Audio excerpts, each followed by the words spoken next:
We're at Eurobike 2013. I'm here with Stephen Nemeth from Bont Shoes, and he's going to talk us through the 2014 Bont range. Stephen, it's looking bigger and better. It's getting there, Rob. Thanks for coming along. Great to have you guys on board with us again.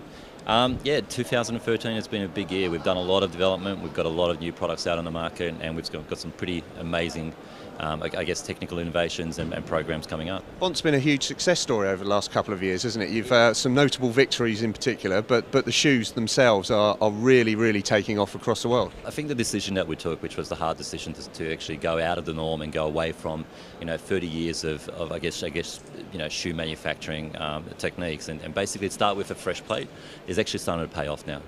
It wasn't the easiest at the beginning because we really had to educate people over what we're trying to do. But in the end, I think people are now understanding what we do, and certainly the athletes understand it because they're basically lining up to take it on. For people who don't know what Bont is, can you sum it up in a few words? What's different?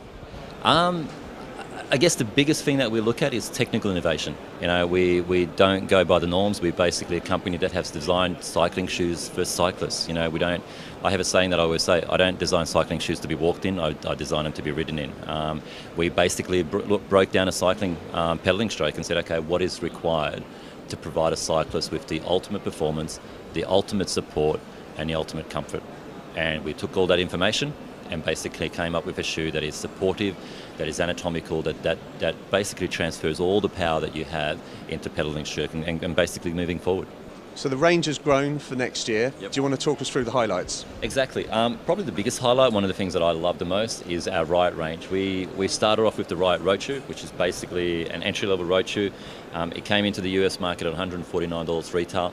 It has all the features of our top-level shoe. So it has all of our anatomical features. It has all of our biomechanical features.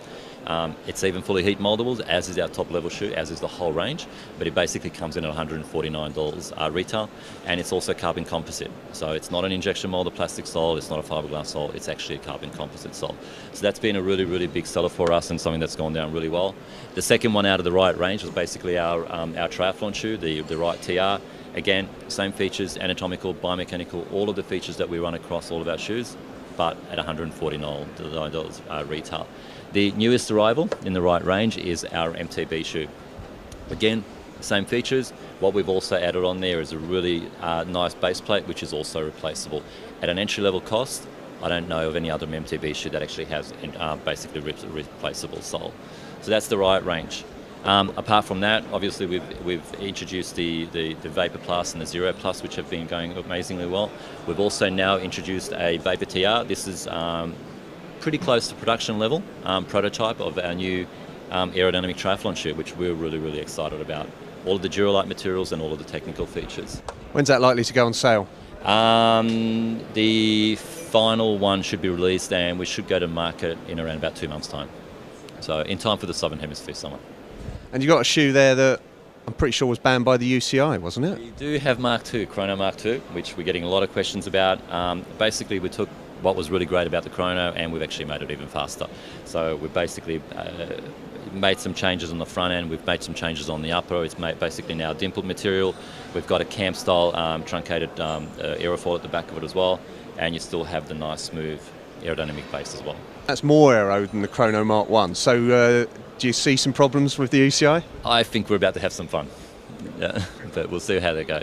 I guess the last one that I'd really like to mention is basically our custom colour program. In 2008, when we first came out, we introduced a custom colour program. We never made a big song and dance about it.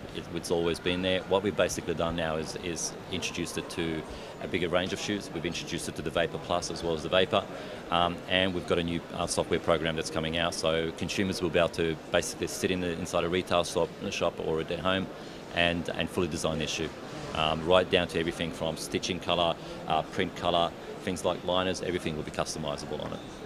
Good stuff. Well, Stephen, thanks for that, and good luck for 2014.